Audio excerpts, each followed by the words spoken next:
They kept their own brother locked in the attic for 37 years. Before we dive into one of the most disturbing stories to ever emerge from rural America, I want to know, where are you listening to this from? Are you home alone right now? In your car? Maybe you should turn on the lights for this one. If you're new here, hit that subscribe button because stories like the Caldwell sisters don't come around often. And trust me, you won't want to miss what we uncover next. Now let's go back to 1903, to a house on a hill where something unspeakable was hidden from the world.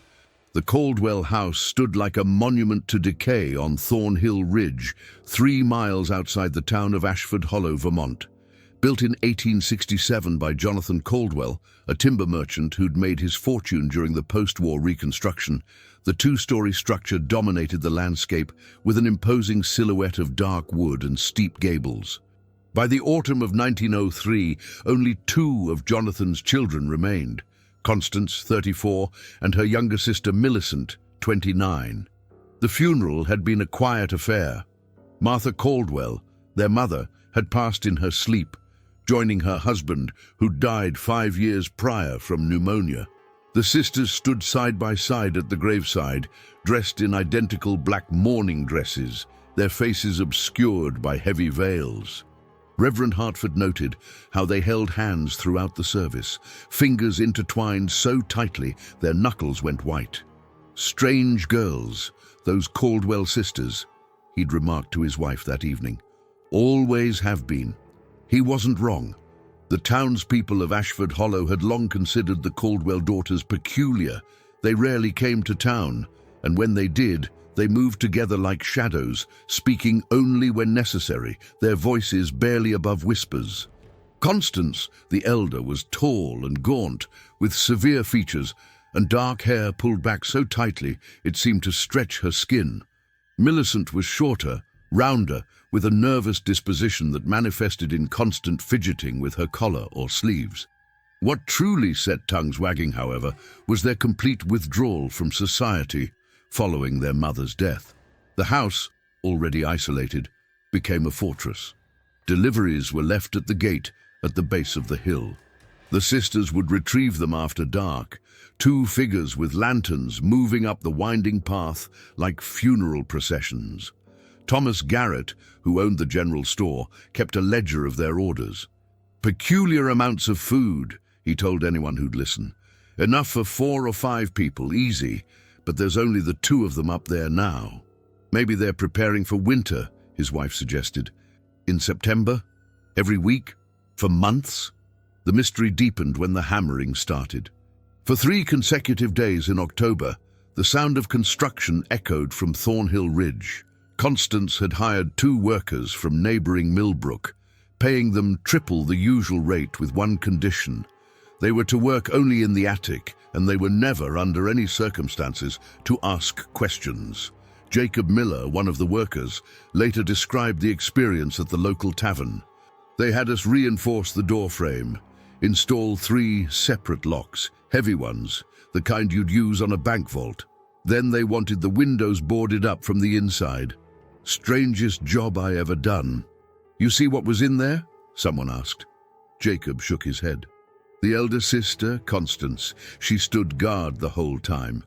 Wouldn't let us look anywhere but at our work. The room was dark, furniture covered with sheets. But I heard something." He paused, taking a long drink. "Like breathing, heavy, labored breathing coming from behind one of those covered shapes. When I turned to look, Miss Constance stepped right in my line of sight, paid us in cash and told us to leave. We weren't even allowed to use the front stairs, had to climb back down the outside ladder. The rumors that followed were inevitable in a small town with little entertainment and long winters. Some said the sisters were hiding stolen money. Others whispered about devil worship or that they'd gone mad with grief. Eleanor Pritchard, the town's self-appointed moral authority, insisted they were keeping some shameful family secret. An illegitimate child, perhaps, or a relative disfigured by disease. But it was Dr. Samuel Morrison who first voiced the theory that would, decades later, prove closest to the truth. "I delivered those children," he said one evening at his club in Burlington, where he'd retreated for monthly respite from rural medicine. All three of them. Jonathan and Martha had another child besides the girls, a boy born in 1875, named him Thomas after Martha's father. "What happened to him?" his colleague asked. Dr. Morrison swirled his brandy, staring into the amber liquid. "That's the thing. I don't rightly know. The boy had complications at birth. Nothing fatal, but significant. After that, the family became very private about him. I'd see him occasionally during house calls, always in his room, never outside. By the time he was 10, they'd stopped calling me altogether. When I'd inquire, Jonathan would simply say the boy was being cared for and change the subject. You think he's still alive up in that house?" "I think," Dr. Morrison said carefully, "that whatever the Caldwell sisters are hiding in that attic, it's been hidden for a very long time." So, winter came early that year, and with it, the true isolation of Thornhill Ridge became apparent. Snow drifts reached the second-story windows by December. The road became impassable for weeks at a time. Smoke rose steadily from the house's chimneys, proof of life, but no one saw the sisters from November until March. When spring finally broke, Sarah Winters, who'd been hired to help with spring cleaning at the Caldwell house years before their parents' deaths, shared a memory that had haunted her. "I was never allowed in the attic," she told the quilting circle gathered at the church. "Mrs. Caldwell was very clear about that, but one afternoon I was collecting linens from the second floor and I heard singing. A man's voice, deep and beautiful, singing an old hymn. I stopped to listen, and Mrs.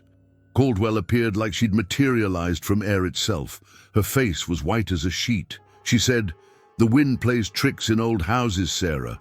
Finish your work downstairs.' But it wasn't the wind. I know what I heard." The seasons turned. 1904 became 1905, then 1906. The pattern remained unchanged. The sisters ventured out only when necessary, always together, always silent. The attic remained locked, and the deliveries from town continued in quantities far exceeding what two women could consume. Then, in the spring of 1907, something changed. Reverend Hartford, making his rounds to check on his more isolated parishioners, decided to walk up to the Caldwell house.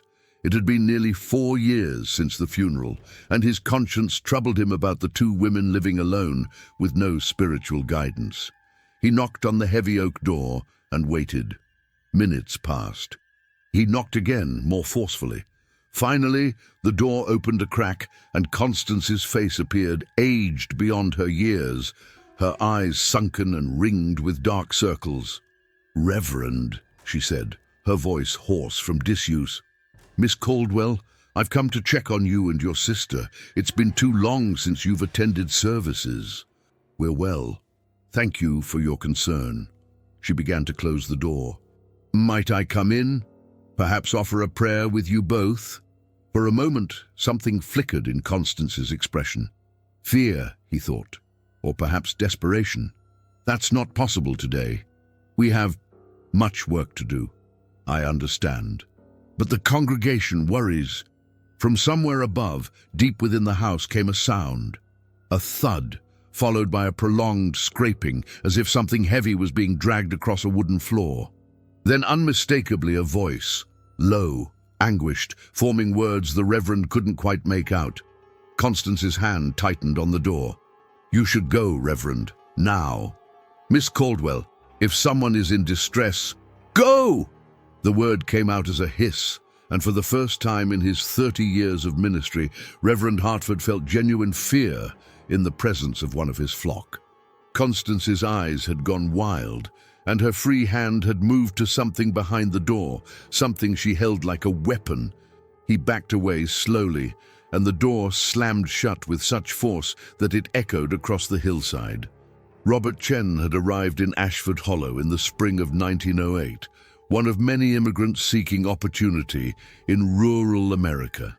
Unlike most Chinese laborers who'd worked on the railroads and moved to larger cities, Robert had purchased a small farm outside town with savings accumulated over 15 years of backbreaking work. He was quiet, industrious, and determined to build a life for the family he hoped to one day bring from Guangdong province. The townspeople were initially wary. Vermont had few Chinese residents, but Robert's work ethic and friendly demeanor gradually won them over.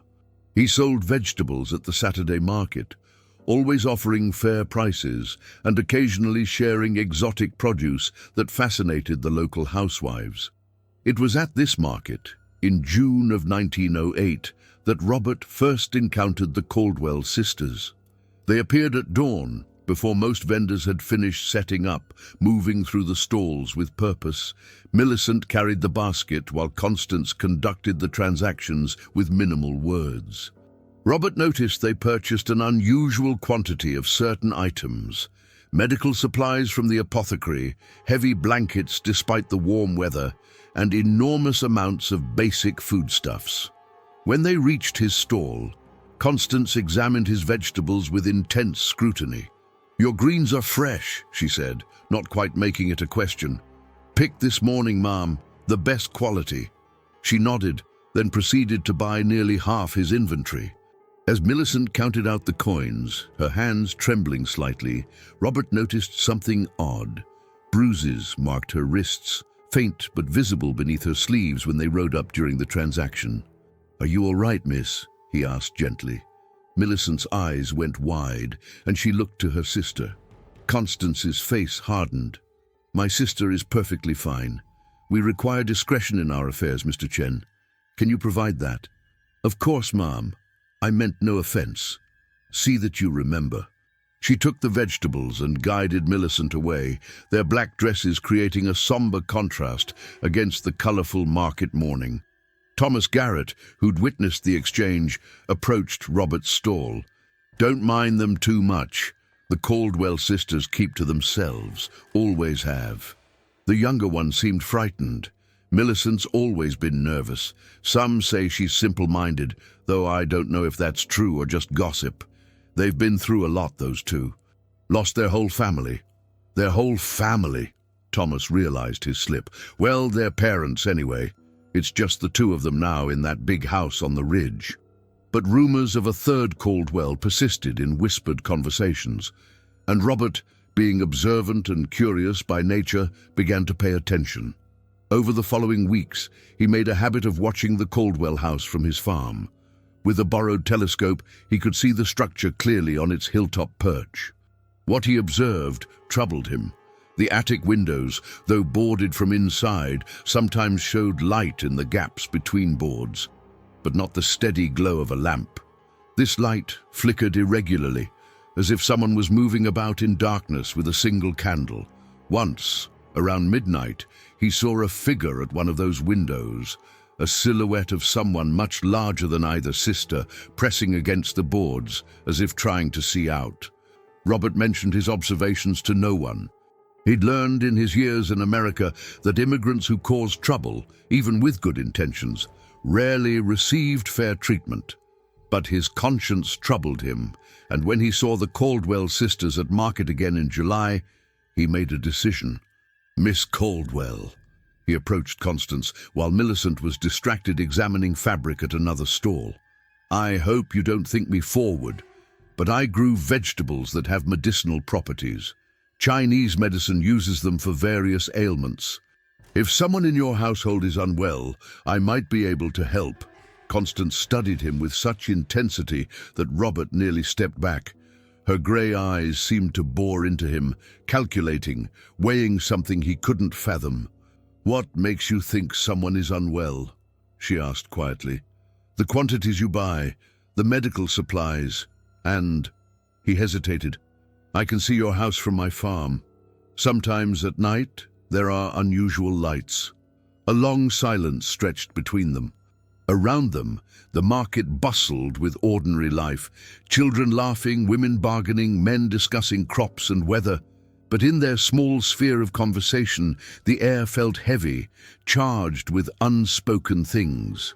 Finally, Constance spoke. "You're perceptive, Mr. Chen, and kind to offer help. But our situation is complicated. There are matters of family shame, of duties that cannot be shared or explained. You understand, I'm sure, about family obligations that supersede personal comfort? Robert thought of his own family, thousands of miles away, and the promises he'd made. Yes, ma'am, I understand. Then you'll also understand when I ask you to forget what you've seen, to leave well enough alone. Her voice dropped to barely a whisper. For your own safety, Mr. Chen, there are some burdens that must be carried in private, some secrets that protect more than they harm. She walked away before he could respond, collecting Millicent and departing the market with unusual haste. That night, Robert couldn't sleep. Something in Constance's eyes had disturbed him deeply, not malice, but a kind of desperate warning. He sat on his porch, watching the distant house, trying to reconcile what he'd been told with what he'd observed. Around 2 a.m, he saw them. 2 figures with lanterns descending from the house, moving toward the old cemetery that bordered the Caldwell property. He watched as they appeared to dig near the tree line, working for perhaps an hour before returning up the hill. The next day, unable to contain his concern, Robert made the decision that would seal his fate. He walked to the Caldwell house in broad daylight, carrying a basket of vegetables as a pretext for his visit. The walk up Thornhill Ridge took 20 minutes. Up close, the house seemed even more imposing. 3 stories of weathered wood, windows that reflected the sky like blind eyes, and an overwhelming sense of isolation. He knocked on the door and waited. Millicent answered, her face pale, her eyes red-rimmed as if she'd been crying. "Mr. Chen, you shouldn't be here. I brought some vegetables, thought you might—" "We don't need them. Please go." She tried to close the door, but Robert, driven by concern that overrode his usual caution, held it open. "Miss Caldwell, if you're in some kind of trouble, if you need help—" "Robert!" Constance's voice came from within the house, sharp and commanding. She appeared beside her sister, and Robert was struck by how gaunt she'd become, her cheeks hollow, her collarbones prominent beneath her high-necked dress. "You were warned. I'm sorry, but I can't ignore what I've seen. If someone is being hurt, if there's— You understand nothing." Constance's composure cracked slightly. "You see a locked attic and imagine horrors. You see 2 women living alone and assume weakness. You watched us in the cemetery and thought what? That we're murderers, monsters. I thought maybe you needed help, that whatever burden you're carrying might be lightened if— Come in then." The words came out bitter, resigned. "Since you're so determined to know, come see what we've protected all these years. See what we've sacrificed everything for." Millicent made a small sound of protest, but Constance silenced her with a look. She opened the door wide, and Robert, hesitating only a moment, stepped inside. The interior was dark, curtains drawn against the afternoon sun. The air smelled of must and something else, a sickly sweet odor that Robert couldn't identify. Dust coated every surface, and the few pieces of visible furniture were covered in sheets. "This way," Constance said, leading him toward the stairs. Millicent followed behind, whimpering softly. They climbed to the 2nd floor, then to a narrow staircase that led to the attic. Robert's heart pounded as Constance produced a ring of keys and began unlocking the 3 separate locks he'd heard about. The final lock clicked open with a sound like a gunshot in the enclosed space. The door swung inward, and the smell that emerged made Robert gag. Unwashed bodies, excrement, decay, and beneath it all, the copper tang of old blood. The attic was dim, illuminated only by the afternoon light filtering through gaps in the boarded windows. As his eyes adjusted, Robert saw the furniture, the makeshift living space, and then, in the corner, a shape that resolved into a figure. A man, or what had once been a man, sat chained to the wall. His hair was long and matted, his beard grey and tangled. His body was emaciated, bones visible beneath papery skin. But it was his eyes that Robert would remember forever. They were bright, aware, and filled with a profound sadness that seemed to encompass the entire human condition. "This," Constance said softly, "is Thomas Caldwell, our brother. And you're the first person outside our family to see him in 33 years." Robert stood frozen, unable to process what he was seeing. The figure in the corner made a sound, something between a moan and a word, reaching out with trembling hands. "Why?" Robert managed to whisper. "Because," Constance replied, her voice breaking for the first time, "he killed them, our parents. And if anyone knows he exists, they'll take him away and hang him. And we promised Mother with her dying breath that we would protect him, that we would keep him safe, that we would never, ever let him face the world's justice." The room seemed to spin around Robert. He looked at Thomas, at the sisters, at the horror of the situation they'd all been trapped in for decades. "This isn't protection. This is all we can do!" Millicent's voice rang out, shrill and desperate. "Don't you see?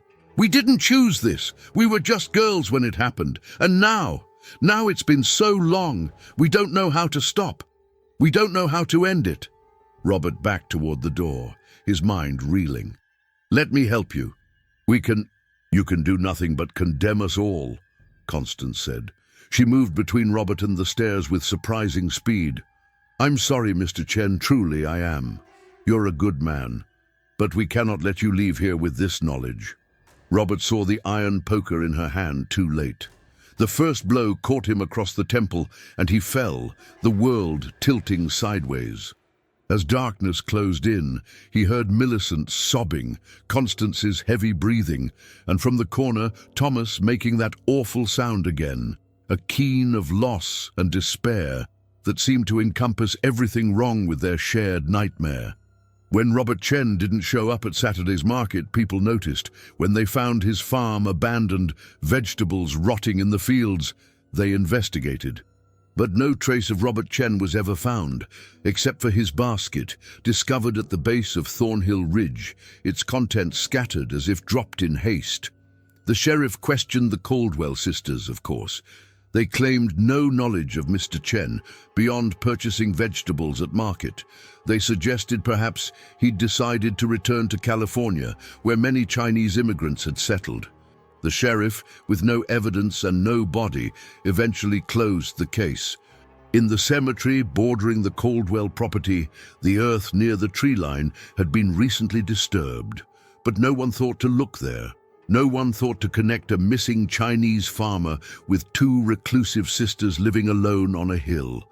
And in the attic of the Caldwell house, Thomas rocked back and forth in his chains, adding another ghost to the collection that haunted him, whispering Robert's name in the darkness, along with all the others. The year 1912 brought change to Ashford Hollow. Automobiles appeared on the main street. Electricity reached the town center, and young people began talking about moving to cities like Boston and New York. The world was modernizing, but Thornhill Ridge remained frozen in time, a Gothic relic presiding over the changing landscape below. Constance was now 43, Millicent 38. They looked older, decades older than their years. Constance's hair had gone completely grey, and she'd developed a pronounced stoop from carrying heavy loads up and down the attic stairs. Millicent had begun talking to herself, conversations with absent people that she'd conduct while doing chores, her voice echoing through the empty house. Thomas, now 37 years old, had long since stopped being human in any meaningful sense. The intelligent boy who'd murdered his parents in a moment of violent psychosis had deteriorated into something barely recognizable. He could no longer walk. His legs had atrophied from decades of disuse. His mind cycled between lucidity and confusion, sometimes recognizing his sisters, sometimes cowering from them as if they were strangers. The sisters had developed a routine over the years, a macabre schedule that governed their existence. Every morning at dawn, Constance would prepare a tray of food, while Millicent heated water for washing.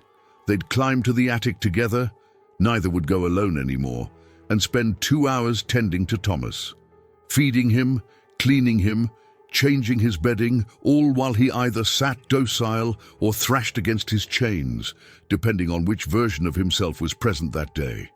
"Do you remember when we used to laugh?" Millicent asked one morning as they descended the stairs, carrying soiled linens.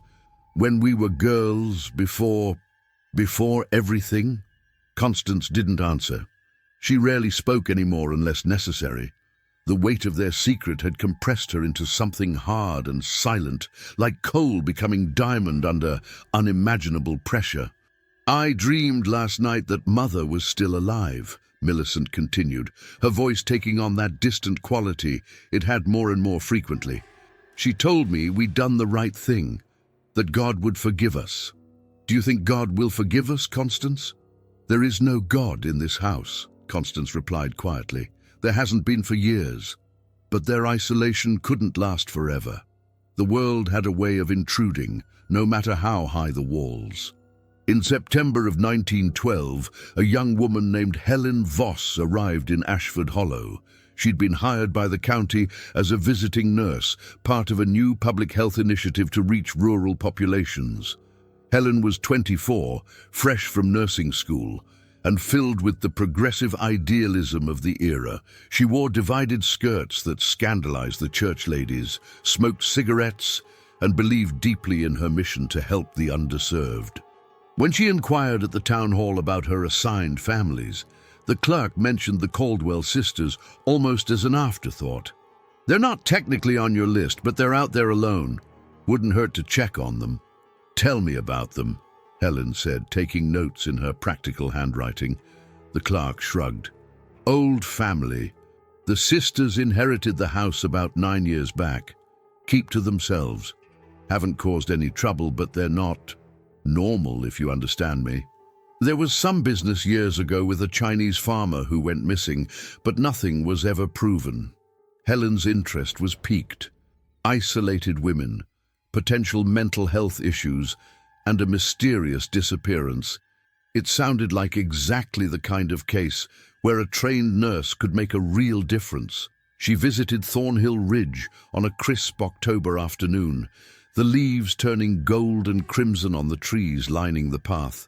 The house loomed against a steel-grey sky, and Helen felt the first whisper of unease as she approached.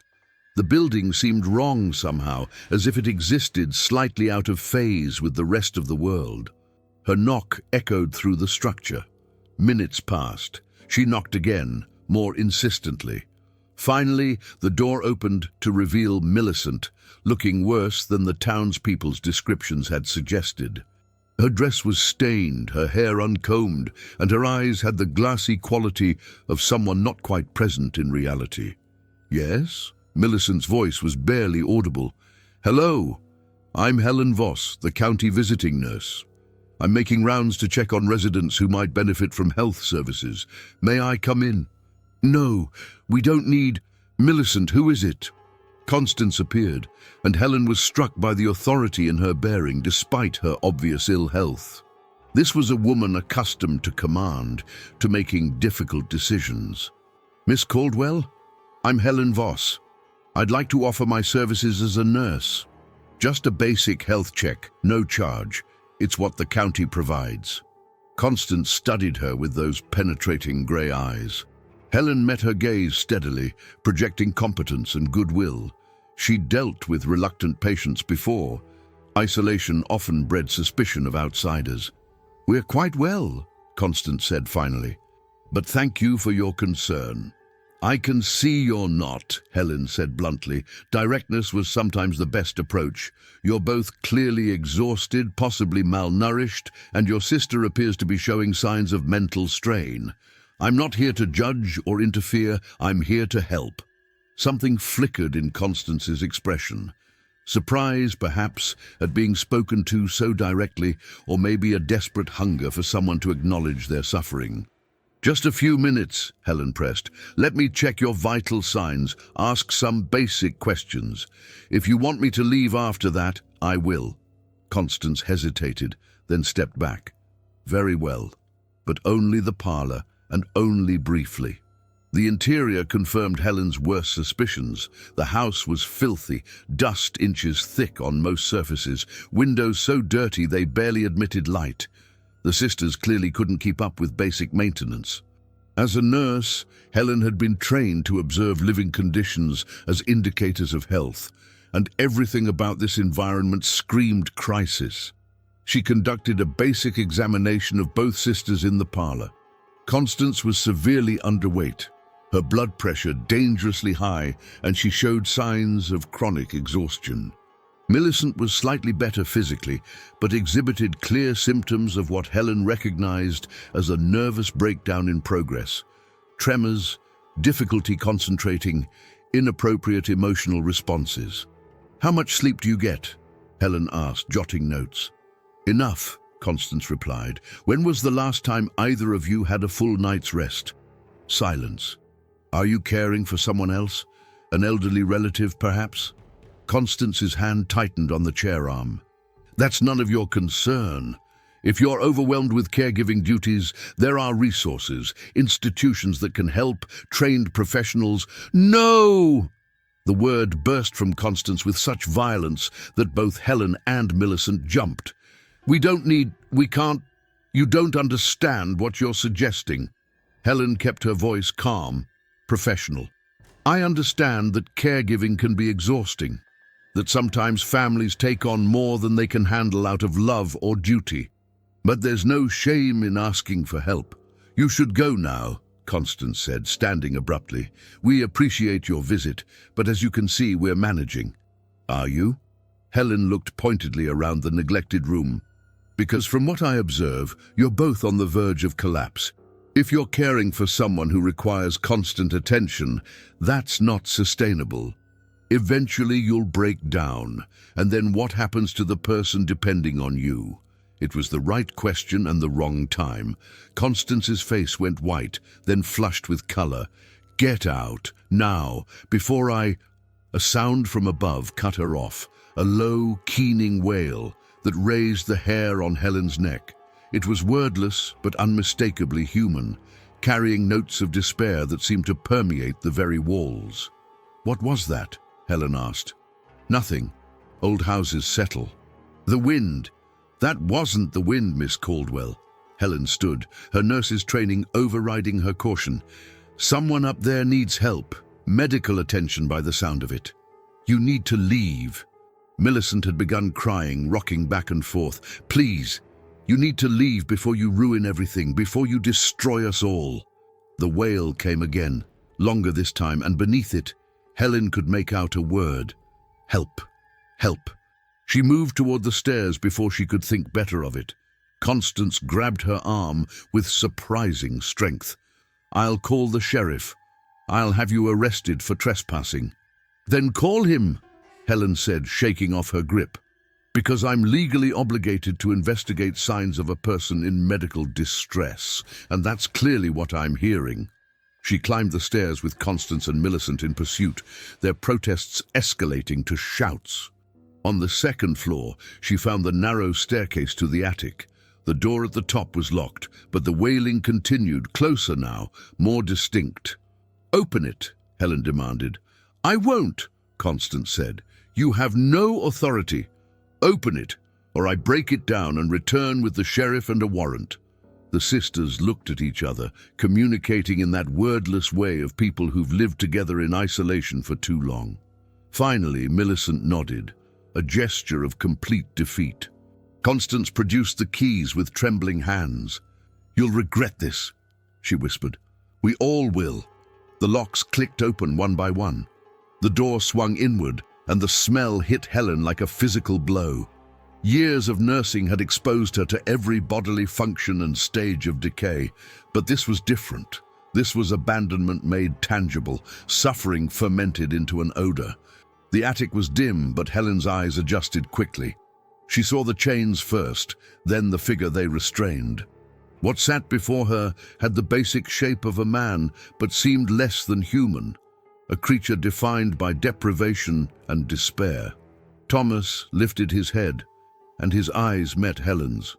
For a moment, she saw past the horror of his physical state to the person trapped within, intelligent, aware, absolutely devastated by his own existence. "My God," Helen breathed. "How long has he been like this?" 37 years, Constance said flatly. since he killed our parents. Since we promised our mother we'd keep him safe from the world's justice. Since we chose love over law and damned ourselves in the process. Helen approached Thomas slowly, her medical training overriding her shock. She knelt beside him, checking his pulse, examining his atrophied limbs, noting the sores and signs of long-term malnutrition. He was alive, but barely. How he'd survived decades in these conditions was incomprehensible. "This is torture," she said quietly. "You understand that, don't you? Whatever he did, this isn't protection or care. This is a prolonged execution." "We had no choice," Millicent sobbed. "Mother made us promise, and then it had been so long we didn't know how to stop. If we let him go, they'd hang him. If we tell anyone, we'll be arrested as accomplices. We're trapped, don't you see? We're all trapped in this nightmare with no way out." Helen stood, her mind racing through implications and options. As a nurse, she was obligated to report this. As a human being, she couldn't help but see the tragedy encompassing everyone involved. Thomas, destroyed by his own mind and his sister's misguided love. The sisters, sacrificing their entire lives to keep a promise made in grief. The victims, including Robert Chen, whose disappearance suddenly made terrible sense. "I need time to think," she said finally. I can't process this right now." "You'll turn us in," Constance said. It wasn't a question. "You'll destroy what's left of this family and expose our shame to the world." "I don't know what I'll do." Helen backed toward the door, her professional composure cracking. "But you can't continue like this. All three of you are dying by degrees. Something has to change." She left the attic, descended the stairs, and stumbled out of the house into the autumn afternoon. The fresh air felt like a blessing after the atmosphere inside. She walked down Thornhill Ridge in a daze, her mind unable to reconcile what she'd witnessed with any framework she had for understanding the world. That night, Helen sat in her boarding house room, trying to write a report for the county. 3 times she filled pages with the truth, and 3 times she tore them up. If she reported what she'd seen, the Caldwell sisters would face criminal charges. Thomas would likely be executed, despite being clearly insane and having committed his crime as a disturbed teenager. And what good would any of it do? It wouldn't bring back the victims. It would only add more suffering to a situation already overflowing with it. But if she didn't report it, she'd be complicit in Thomas's continued torture and potentially exposing others to danger. The weight of the decision paralyzed her. In the end, she chose a middle path. She'd try to help them find a better solution, institutionalization perhaps, under a false identity, or a gradual transition that might allow Thomas some dignity in his final years. It was naive, she'd later realize, to think there was any good ending to a situation that had festered for nearly 4 decades. She returned to Thornhill Ridge 2 days later, carrying medical supplies and a proposal for how they might improve Thomas's conditions, while buying time to find a permanent solution. But as she climbed the hill, she noticed something wrong immediately. The front door stood open, moving slightly in the breeze. The house was silent, not the silence of isolation, but of absence, as if the building itself was holding its breath. "Hello?" Helen called from the porch. "Miss Caldwell, Millicent." No response. She entered cautiously, her footsteps echoing on the bare wood floors. The parlor was empty. The kitchen showed signs of a hastily abandoned meal. And when she climbed to the attic, the door stood open, the chains hanging empty, still attached to the wall. They were gone. All 3 of them had vanished, leaving behind only the evidence of their long vigil and the unanswered question of where desperation might drive people who'd exhausted every other option. Sheriff William Burke had served Ashford Hollow for 18 years, dealing primarily with property disputes, public drunkenness, and the occasional domestic disturbance. The case Helen Voss brought to his office that November morning was unlike anything in his experience. She sat across from his desk, her hands clasped tightly, and told him everything.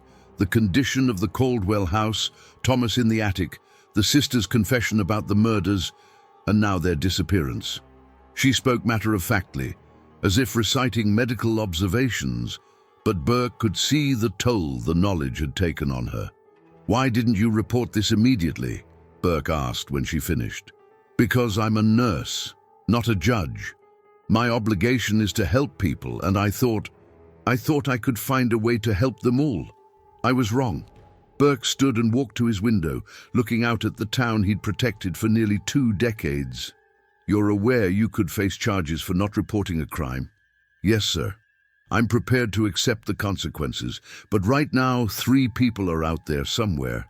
Thomas Caldwell is in no condition to survive for long outside that house. The sisters are desperate and unpredictable. Someone could get hurt." Burke considered his options. He could organize a proper manhunt, involve the state police, make it official. But that would expose Ashford Hollow to the kind of scrutiny small towns dreaded. Reporters, curiosity seekers, the stain of scandal that would linger for generations. "We'll keep this quiet for now," he decided. "I'll deputize a few trusted men. We'll search the area thoroughly, but discreetly. If we find them, we'll assess the situation then. No need to turn this into a circus if we can avoid it." He assembled a search party of 5 men that afternoon.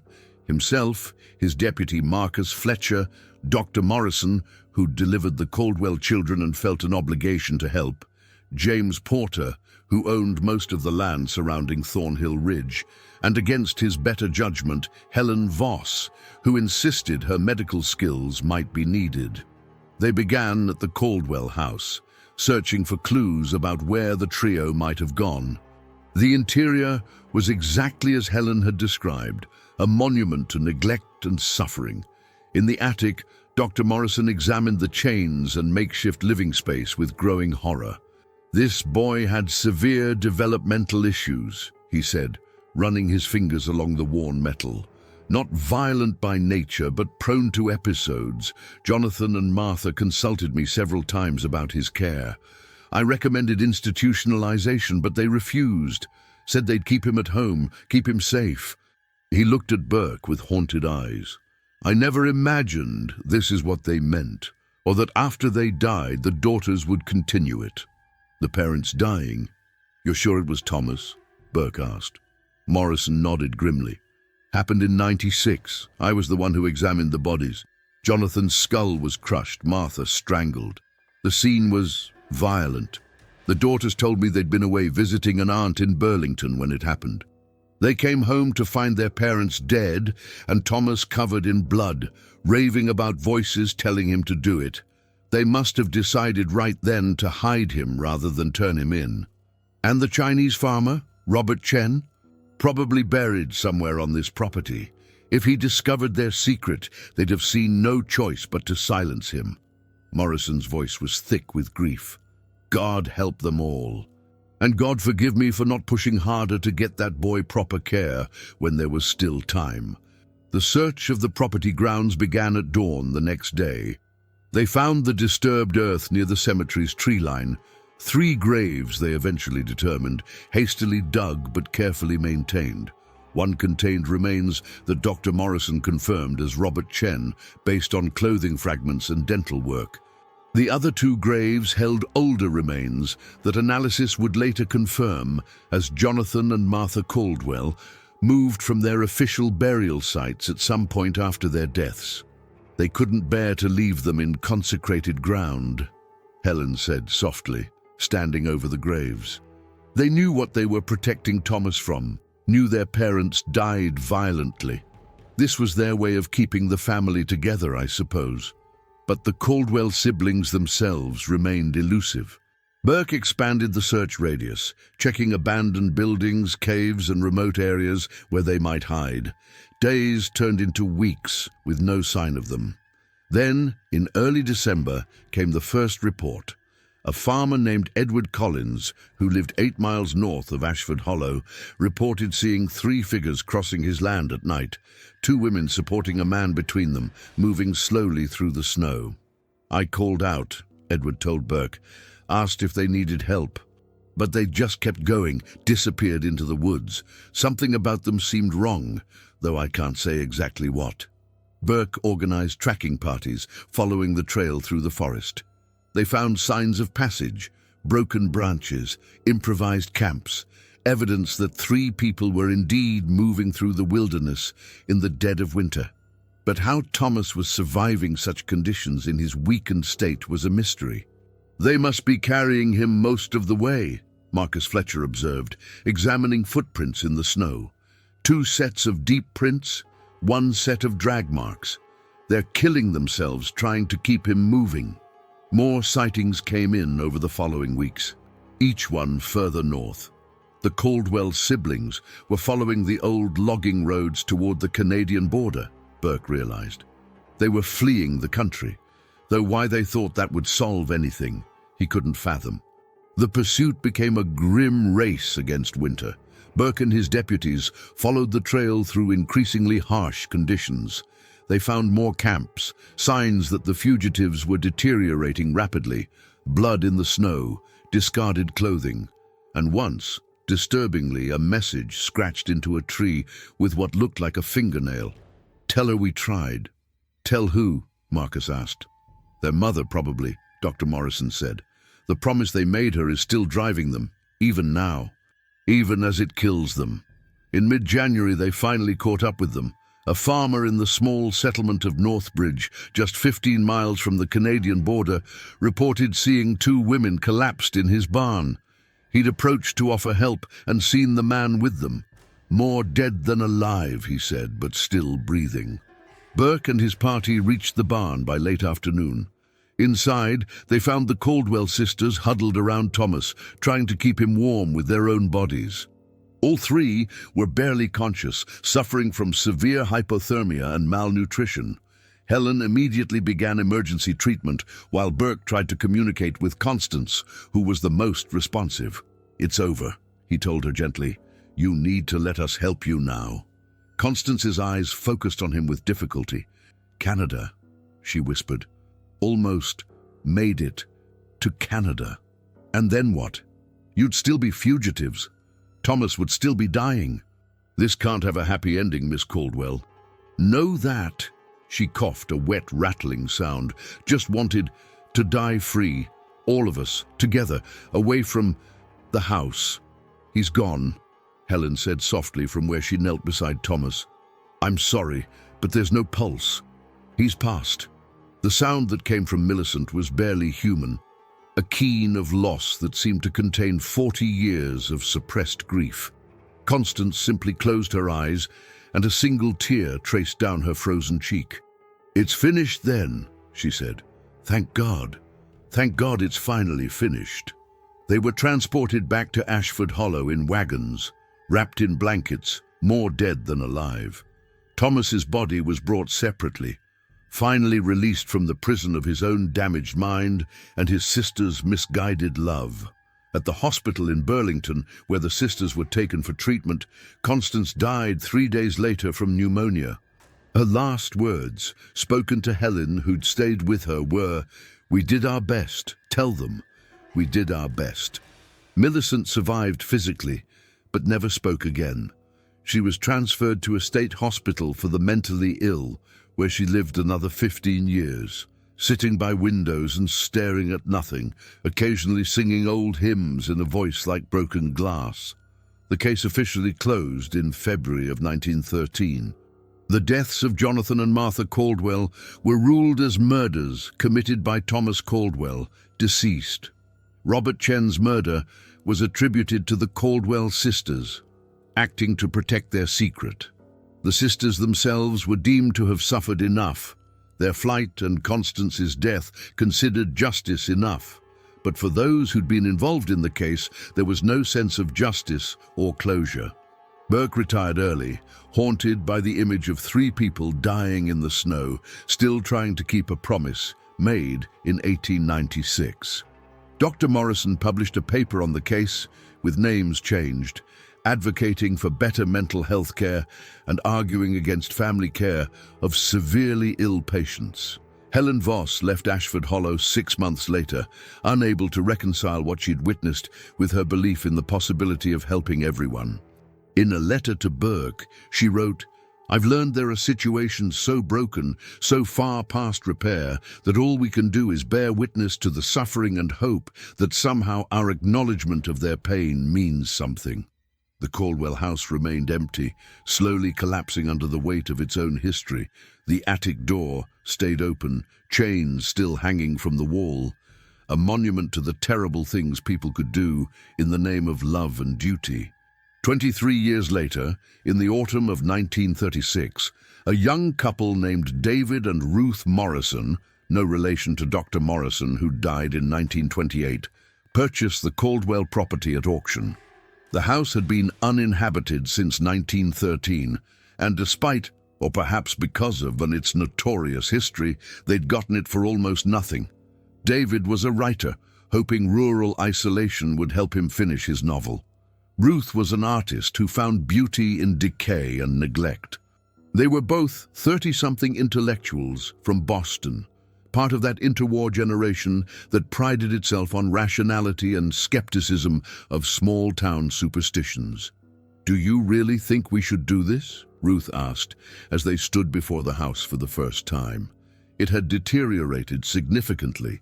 The roof sagged in places, windows were broken, and the wood had gone gray with age. But the basic structure remained sound. "It's perfect," David said enthusiastically. "Atmospheric, inspiring, and the price was unbeatable. People died here, David. People suffered. People die everywhere eventually. This house just has a more documented history than most." He squeezed her hand. "We're going to fill it with light and life and creativity. That's the best way to honor those who suffered here, by transforming their pain into something beautiful." The renovation took months. They stripped away decades of accumulated neglect, replacing broken windows, patching the roof, scrubbing away the grime. The locals in Ashford Hollow watched their progress with a mixture of curiosity and unease. Few people under 50 remembered the Caldwell sisters firsthand, but the story had become local legend, growing more distorted with each retelling. Helen Voss, who'd returned to nursing and now worked at the Burlington Hospital, heard about the new owners and wrote them a letter. She felt obligated to tell them the true story, to ensure they understood what had happened in the house they now owned.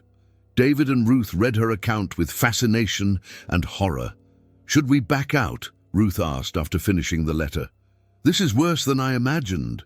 "It's awful," David agreed, "but it was 40 years ago, and backing out won't change what happened. We can still make something good from this place." They continued their renovation, though Ruth insisted they leave the attic for last. Something about that space unnerved her in ways she couldn't articulate. When they finally climbed to the 3rd floor in December, they found it much as it had been left. The chains still hanging from the wall, the boarded windows, the overwhelming sense of suffering imprinted on the very air. "We should tear all this out," David said, examining the restraints. "Or maybe preserve it, as a reminder." "No." Ruth's voice was firm. "We tear it out, burn it, and rebuild this space completely. Nothing of that nightmare should remain." They hired workers to strip the attic to bare wood, removing every trace of what it had been. But on the last day of demolition, one of the workers, an elderly man named Samuel, who'd lived in Ashford Hollow his entire life, found something behind a loose board in the wall. "You should see this," he called to David and Ruth. It was a journal, leather-bound and water-stained, but still legible. The handwriting was neat, precise, feminine. The first entry was dated April 3rd, 1896. "Mother died today. Thomas killed her and father last night. We heard the screaming, but we were too frightened to leave our rooms. By the time we found courage to investigate, it was done." Thomas sat in the corner, covered in their blood, rocking back and forth and crying. He kept saying, "They told me to do it. The voices told me to make them quiet. We should call the sheriff. I know we should. But Thomas is our brother. He's sick, not evil. And Mother, with her last breath, made me promise to protect him. Don't let them take him." she said. "Don't let them hang him. He's your brother. Promise me." So I promised. God help me, I promised. The journal continued for nearly 20 years, documenting the sisters' slow descent into the nightmare of their existence.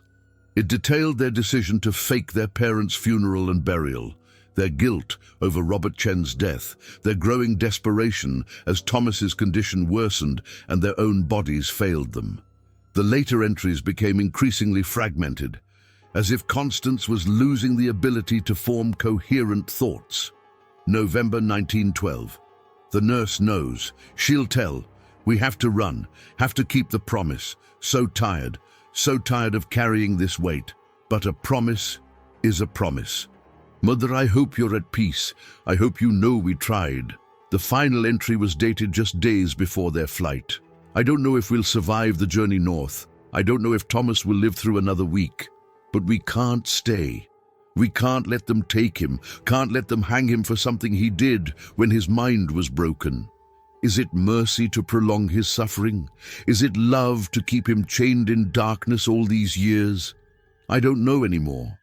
I don't know if we ever did the right thing or if we've simply been cowards hiding behind a deathbed promise. If anyone reads this, know that we loved him. Know that we gave everything for our brother. Know that we understood the cost and paid it willingly, even as it destroyed us. May God have mercy on us all. Ruth set the journal down with trembling hands. They were trapped. All of them were trapped by that promise, by duty, by fear of the alternative. The road to hell, David said quietly, paved with good intentions. They donated the journal to the Vermont Historical Society, where it became a primary document in discussions about mental health care, family obligations, and the ethics of promise-keeping. Scholars debated whether the Caldwell sisters were criminals, victims, or martyrs to a twisted sense of duty. But for David and Ruth Morrison, the journal transformed their relationship with the house. What had been a renovation project became something more significant, an act of redemption, of transformation. They finished the attic, turning it into a bright, airy studio with skylights and white walls.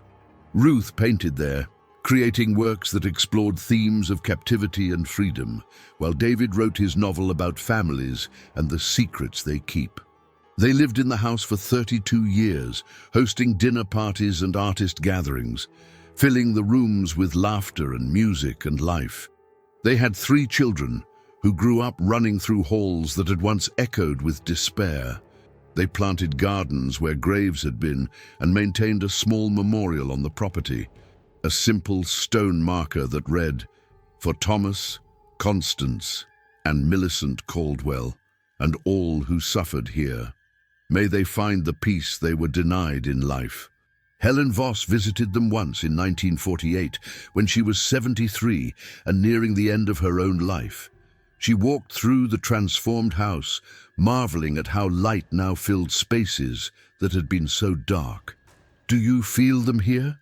she asked Ruth as they stood in the attic studio, surrounded by paintings. "Sometimes," Ruth admitted. "Not as ghosts exactly, but as a presence, a weight of history. It reminds me to be grateful for the freedom we have, the choices we can make." "I still wonder if I did the right thing," Helen said. "If I'd reported them immediately, Thomas might have died more quickly but more mercifully. The sisters might have faced justice but been freed from their burden. My delay cost them all so much." "Or your compassion gave them a few more days of hope," Ruth countered, "of believing they might still save him, might still honor their promise. Who's to say which is better, a quick end or the dignity of trying?" Helen smiled sadly. "I suppose we never really know if we've done the right thing. We make our choices and live with the consequences, just like they did." She died 3 weeks later, and her obituary mentioned her decades of nursing service but made no reference to the Caldwell case. Some stories, she'd decided long ago, were too complex to be reduced to simple lessons or moral conclusions. The house on Thornhill Ridge stands today, a bed and breakfast now, known for its beautiful views and cozy rooms.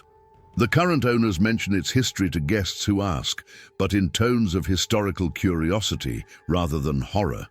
The attic is the most requested room, ironically. Couples on romantic getaways love its skylights and artistic atmosphere, unaware of or unconcerned by what it once was. In the Ashford Hollow Cemetery, 3 new graves were added in 1913, marked with simple stones bearing only names and dates. Thomas Caldwell, 1875-1913. Constance Caldwell, 1869-1913. Millicent Caldwell, 1874-1928. They rest near their parents now, the family finally reunited in death as they never could be in life. Local historians occasionally give talks about the case, using it to illustrate changing attitudes toward mental illness, family obligations, and criminal justice. Some presentations frame the Caldwell sisters as villains who enabled a murderer and killed an innocent man. Others portray them as victims of an impossible situation, forced to choose between 2 forms of betrayal. The truth, as is often the case, lies somewhere in the murky middle ground, where good intentions collide with terrible circumstances, where love becomes indistinguishable from cruelty, and where promises made in grief can bind people to paths of destruction. On certain winter nights, when the wind howls across Thornhill Ridge and snow blankets the landscape, some say they can hear singing, old hymns in a voice like broken glass, drifting from the direction of the cemetery. The bed and breakfast guests sometimes mention it, asking the owners about recorded music or speakers they've installed for ambience. Just the wind, the owners always say, smiling. Old houses in the Vermont hills make all kinds of sounds. Nothing to worry about. It is, and perhaps they're right. Perhaps it is just the wind, just the settling of old timber and the whistle of air through gaps in the eaves. Or perhaps it's something else, an echo of devotion so profound it transcended death, a promise kept even beyond the grave, the residual energy of 3 people who gave everything for a bond they believed was sacred. Either way, the house endures. The story persists. And somewhere in that persistence, in the retelling and remembering, there's a reminder of both the best and worst of human nature. Our capacity for sacrificial love and our talent for transforming that love into suffering. The Caldwell sisters believed they were protecting their brother. In the end, they may have only prolonged his torment and added their own to it. But they never broke their promise, never abandoned him, never chose the easier path of letting him face the world's justice. Whether that makes them heroes or monsters, saints or sinners, is a judgment every person must make for themselves. Standing in the bright attic where chains once hung, looking out through skylights that now let in the sun, trying to imagine what it might be like to love someone so much that you'd willingly descend into darkness to keep them from facing it alone. And in that trying, in that imagining, perhaps there's the only meaning the story needs to have. A reminder that the line between devotion and destruction is thinner than we'd like to believe, and that sometimes the most terrible things are done not from hatred, but from an excess of love that lacks wisdom to guide it. The past cannot be changed. The suffering cannot be undone. But it can be remembered, understood, and transformed into something that helps us live better, choose wiser, and recognize when our good intentions might be leading us toward the very darkness we're trying to avoid. That is the true legacy of the Caldwell sisters and their macabre attic. Not horror for horror's sake, but a complex, uncomfortable truth about the human condition that continues to resonate because it touches something universal in all of us. The question of how far we'd go, what we'd sacrifice, and what promises we'd keep, even when keeping them destroys us. If this story affected you, please leave a comment below sharing where you're listening from and what you thought. Don't forget to subscribe for more dark historical tales like this one. Remember, the most terrifying stories are often the ones that feel far too real to be ignored.